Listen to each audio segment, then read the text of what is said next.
Hello, EN 102 online students. Last video of the semester talking about the yellow wallpaper. But Simon wanted to make a little quick guest appearance. Quick though, because he's going to head out. He's got some work to do. He's teaching an online class about litter box maintenance, and he's got some exams to grade. So Simon, I'll catch up with you later, buddy. So today we've got the yellow wallpaper. Before we get to that, I just want to say good job this semester. This class, you really had to be on top of stuff. There were things due. You had to be self-disciplined. There was a lot of reading, and you guys did a really nice job with it. And I just continue to be amazed at the high quality of your discussion board posts and your interactions with one another. So, my students never cease to amaze me, and you guys definitely impressed me this semester. So thanks for that. So good job. Yellow wallpaper. I'm just going to dive right into your questions about the yellow wallpaper, and it's the end of the semester. I'm not going to spend we're not going to beat a dead horse here, but I want to answer your questions. And I want to give you a nice wrap up on the yellow wallpaper in case you want to write about it on the essay examination. Morgan Watson. Hello, Morgan. How would the story have changed if the narrator was male? Ooh, yeah. Completely different story if the narrator was male. Primarily because what we're reading about here is a particular psychological treatment called the rest cure. The rest cure, and we will define that as our time goes along. The rest cure was almost exclusively prescribed to women. The rest cure was almost exclusively 100% prescribed to women. So completely different story if it was a man having mental health problems. It might have gone just as badly for him. Mental health treatment in the 19th century was a pretty horrific thing for everybody. But in this case, women were prescribed the rest cure, not men. And it is that way, or was that way, because women, of course, women are delicate, right? Women are fragile. They're not tough like men. Women just need to rest. Well, that was the theory, but, I'm not supporting that theory. So good question, Morgan. Completely different story if it was a man having mental health issues. Should we consider John a real villain? After all, he thought he was helping his wife, and he does seem to care about her. John is definitely not the villain. John is a doctor. John is his wife's doctor here. But he is not the villain. He cares greatly for her. She tells us, right? This is her journal we're reading. She says, John cares for me deeply. Clearly, John has her best interest at heart. He's just following the training he would have gotten in medical school. He was doing what he would have been taught, what everyone would have told him to do for his wife. So John is not the villain. The rest cure is the villain. What exactly was wrong with the narrator? Did she have postpartum depression? Did she have something else? Well, Morgan, good question. She has just had a baby, so we can sort of safely conclude that she is suffering from some sort of postpartum depression. And if you're not aware of what that is, sometimes after a woman gives birth, she suffers from depression for a multitude of reasons. Certainly separation from the baby physically, even though you still hold the baby, nurse the baby. But also there's got to be all sorts of hormonal things happening as a result of giving birth. However, Morgan, it's the cure that just about kills her. She's not dead at the end, but the point of the story is, yes, she starts off in a bad way. The cure makes her worse, right? So to answer your question, did she have postpartum depression? Probably. Did she have something else? Yes. She suffers from the rest cure. Good question, Morgan. Why did the narrator creep over her husband at the end? Well, why not? Well, he faints, and at the end of the story, she is in sort of what I would call a fugue state. Look that up, fugue state. She's in an altered state. She's just creeping around the room. I think she's rubbing her shoulder on the wall. And he faints. which actually says something nice about him, right? He cares so much he fainted. And she's just so over the edge that she just walks right over him, creeps right over him. It's a very sad ending of the story. The bigger story has a happy ending. We'll talk about that in a little bit. So thanks, Morgan, for getting us started there. Ryan Squires. Hello, Ryan.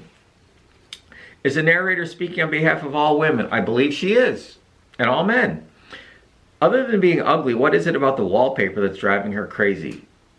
Have you ever seen yellow wallpaper? No. It's really nothing particular about yellow, about wallpaper. If it had been green, it could be the green wallpaper. If it had been blue, it would have been the blue wallpaper. You know, there is some symbolism with yellow, but I don't think that any of that really matters. It just happened. I think it's a fairly random choice of color on her part. It's the fact that all she has to do is sit in her room and look at the wallpaper. That's what drives her nuts. It could be anything on the walls, you know. Good. Are the men in the story just as suppressed as the women? Well, I don't know, Ryan. I mean, you could make a case that the husband is in some ways a victim as well, a victim of his own training. Of course, he has to live with the fact that his treatment made his wife worse, his treatment of her, which he thought was going to help her. So I don't think they're as suppressed or oppressed, but you could make a case that the men in the life of a woman who gets this treatment, men who think they're doing the best for their wives, they're in some ways victims of it as well. And by the way, everybody thought it was the right thing to do. And there are plenty of things we do today, medically, otherwise, that someday, 100 years from now, especially you young people in the room, 50 years from now, you're going to be like 70 years old and you're going to say, good God, what were those fools doing back in 2021? Why didn't they wear masks and get shots? Why did they get shot? You know, who knows what it'll be. But they thought they were doing what was right. Turns out it wasn't right. Society, medicine, people make mistakes all the time. So I don't think there was any ill intent on anybody's part with the rest cure. But it still needs to be criticized and stopped, and it was. Why did John faint at the end? We talked about that. Ashley Simmons. What's up, Ashley? Does the chaotic print on the wallpaper represent the turmoil? Maybe, of the woman who narrates. Maybe. We'll talk more about the wallpaper. Does the woman stuck behind the bars, behind the wallpaper, represent how the narrator feels? So a little symbolism of the woman, the narrator, seeing herself or a woman behind the wallpaper. There is symbolism there. Here's some old expressions for you. You know, I like old expressions. If something is papered over, it means you're sort of covering it up and you don't want to see it. So if you had a plaster wall in an old house and it was cracked, you could put wallpaper on it. The crack is still there, but you've just papered over it. You've just covered it over. The problem is still there. So this woman has been papered over, right, by giving the rest cure, and she's just sort of, oh, just rest. We'll just make believe nothing's happening to you. You make believe nothing's happening to you. And also there's an old expression called a wallflower, and it usually applied to shy girls who are like a flower on a wall. They don't say much. So I think the symbolism there is of her being papered over. You done with your class, Simon? Is the narrator actually insane, or are her husband and sister-in-law driving her crazy by keeping her cooped up? Well, yes and yes. I mean, she does start with a problem, but they drive her insane by keeping her cooped up. The medicine, that's kind of just a vague reference in the story, actually. I've never really, can't say as I've understood that a lot, or if there's a lot there to understand the tonics and phosphates that she's given. I don't know a lot about that. I suspect it was sort of nothing too serious. It's really the deprivation of all activity that drives her over the edge. Jason, did they put her in an insane asylum? So the question here, Jason, thank you. Here's a question. Is our narrator reliable? Can we believe her? No. Number one, she's mentally ill. Number two, she has been lied to. She has been told, right? She has been told that they are they rented in a country estate while their house is being renovated. I don't know about you, but when I rent an Airbnb or a house to stay with my family, I don't go for one with bars on the windows, a chewed up bed, and torn wallpaper, and a bed nailed to the floor. She is in some type of institution. That much is clear. And there were these very huge, there's one in Poughkeepsie, there's several left standing in New York State. They're not being used as mental institutions, but there were big old mental institutions in the 19th century. In fact, Tuesday night, my wife and I are driving to Georgia, and Tuesday night we're staying in one. There's one in Virginia that's been turned into a beautiful hotel. And I'll probably be thinking about this story, dreaming of yellow wallpaper. So yes, Jason, she's in a mental institution. Was it nervous depression? Seems like it, but I'm not a clinician. Yeah, good. So I think we answered your other questions. Amanda Race, why do men of that era seem to patronize their women and treat them as children? Well, that's a good question. They shouldn't. And stories like this were drawing attention to that. And other stories, in my American Lit class, we ended with 2 stories about this very topic that Amanda has brought up. It's hard to know exactly what life was like then. On a farm, women and men were very much partners. A woman had to process the milk, maybe milk the cows. The man had to work in the fields. So, it's hard to know exactly what relationships were like between men and women, but I agree with you, they were not equal, and many times representations in literature and in journals and letters show that they were patronizing. So why, Amanda? I'm just glad it stopped, right? Why did your husband say there was nothing wrong with her, yet treat her as if there was? Well, he's hiding her own illness from her. She's obsessed with the paper because her senses, she's deprived of everything else, right? If I have a green wall over here, if I just sat and stared at that green wall, after about a minute, I'd be like, wow, this thing's really green. 2 minutes, I'd be like, oh, there's a little texture. After an hour, I'd be like, there's a monster behind the green wall and it's gonna kill me.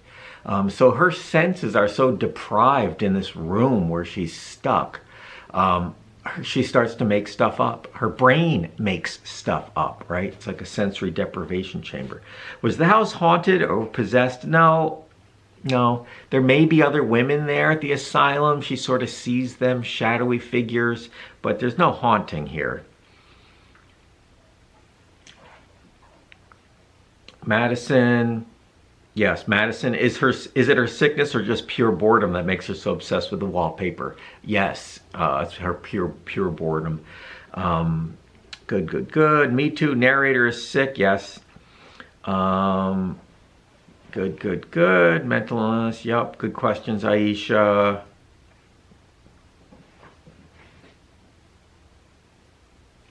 Oh, Courtney. As Gilman wrote the story after her own experiences, do you think her treatment would have been as drastic? Yes, Charlotte Perkins Gilman got the same treatment. She got the rest cure and it almost killed her.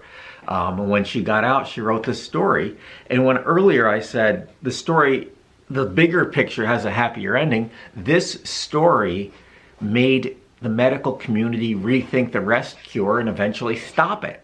So this story was very effective. It actually stopped the rest cure. Not overnight, but it did stop the rest cure. So Charlotte Perkins Gilman, A+ on your story. You maybe saved lots of women from this sort of treatment / sort of torture. Very good. I think that, some of your questions were similar, so I left those out. But excellent questions. And to just wrap up with the questions, I'm going to do a part 2. We're going to cut this video here, and I'll do a part 2, sort of wrapping up the story for you. So I'll see you in a minute.